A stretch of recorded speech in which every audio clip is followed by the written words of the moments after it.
নিলামে কিনেছেন পদ্মার চরের স্তূপ করা বালু। তবে ক্ষমতার দাপটে এখন বালু তোলা হচ্ছে নদীর তলদেশ থেকেও। তাতে শরীয়তপুরের নড়িয়ায় আবার ফিরেছে ভাঙন আতঙ্ক। ঝুঁকিতে ৫,০০০ একর ফসলি জমি ও শত শত ঘরবাড়ি। তবে বালু উত্তোলন বন্ধে প্রশাসন নীরব, এমন অভিযোগ স্থানীয়দের।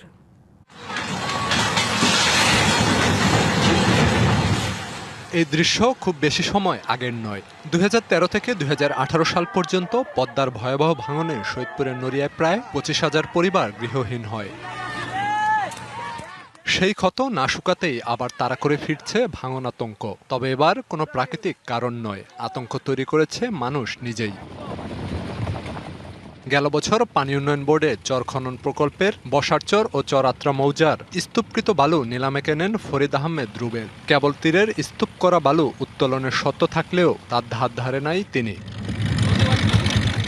৪০টি ড্রেজার দিয়ে নিলামে কেনা বালুর পাশাপাশি নদীর তলদেশ থেকেও বালু তুলছেন দিনরাত সমান তালে। আর এই অনিয়মের ভুক্তভোগী হচ্ছেন স্থানীয়রা।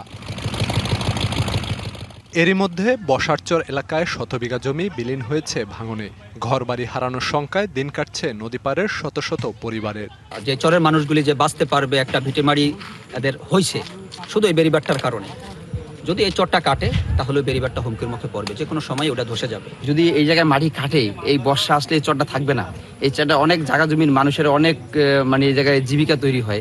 এমপি মহোদয়ের কাছে অনুরোধ করব, আপনি নিজে এসে দেখেন যে এগুলি কারা কাটতেছে, কি আসে বিষয়।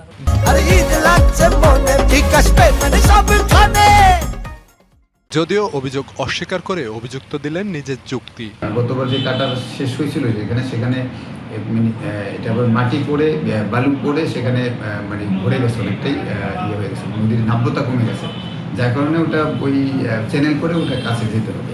নিলামের সত্ত্ব ভঙ্গ করলে তদন্ত করে ব্যবস্থা নেওয়া হবে, এমন আশ্বাস উপজেলা প্রশাসনের। বালিটা নিবেশের নিচ থেকেই কিন্তু উপর থেকে বালিটা ফেলে তারপর তাকে সাকশন দিয়ে নিয়ে নিতে হবে। এইটাই মেথডটাই তাদেরকে বলে দেওয়া হয়েছে। যদি তারা কোথাও কোনো শর্তের ব্যত্যয় ঘটায় সেটার জন্য তাদের বিরুদ্ধে ব্যবস্থা নেওয়া হবে। পদ্মাপাড়ের মানুষের দীর্ঘদিনের কান্না আর আর্তনাদের পর সিসি ব্লক ও বাঁধ নির্মাণ করে নড়িয়ায় ভাঙন ঠেকানো সম্ভব হয়েছিল। কিন্তু এখন কতিপয় প্রভাবশালীর অতিলোভে আবারও ফিরেছে সেই আতঙ্ক।